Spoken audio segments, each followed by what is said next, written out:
big part of healing from trauma is learning about the window of tolerance.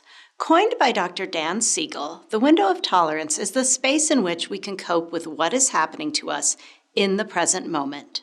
When we are in our window, we are connected, mindful, and able to self-soothe and regulate our emotions. This doesn't mean that everything is perfect when we are in our window. Rather, it means that we can cope with whatever challenge is facing us in that moment.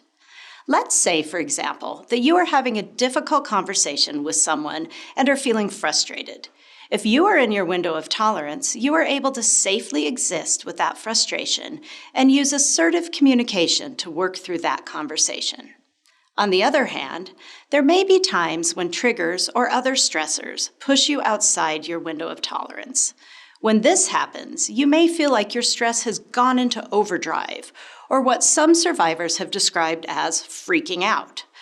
Other times, you may feel like you are shutting down, like you no longer have the energy to feel or do anything. Both of these responses, freaking out or shutting down, are the result of being pushed into a state where healthy coping may feel impossible. In instances where you feel like you are freaking out, your brain and body are experiencing what we call hyperarousal. Hyperarousal can best be described as an overactive response to stress. In this state, your brain communicates to your body that it needs to keep you safe by engaging in a fight or flight response. During hyperarousal, a survivor often experiences feelings of anxiety, fear, panic, dread, or other forms of heightened stress. When you are hyperaroused, you are operating outside of your window of tolerance, meaning that you'll feel a sense of danger, whether a threat exists or not. On the opposite side of the window is hypoarousal. In a hypoaroused state, rather than engaging with the stress caused by an alarmed limbic system, the brain and body may feel shut down. In these moments, a survivor may feel numb, disconnected, depressed, lonely, or isolated.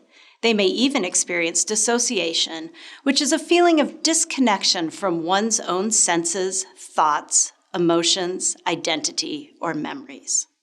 Sometimes survivors may fall into this state when they've been hyperaroused for too long.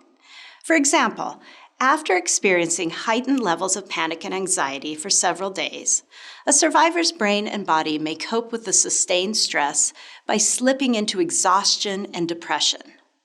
Whatever the response, whether it's a rush of anxiety, a weighted sorrow, or a fog of numbness, being outside your window of tolerance can uproot you from the present and lead you to feeling unsafe and overwhelmed. Day-to-day tasks can feel distressing or even impossible, whether those tasks are running errands, engaging in a conversation, or meeting a deadline. Luckily, it is possible to learn new ways to respond to stress.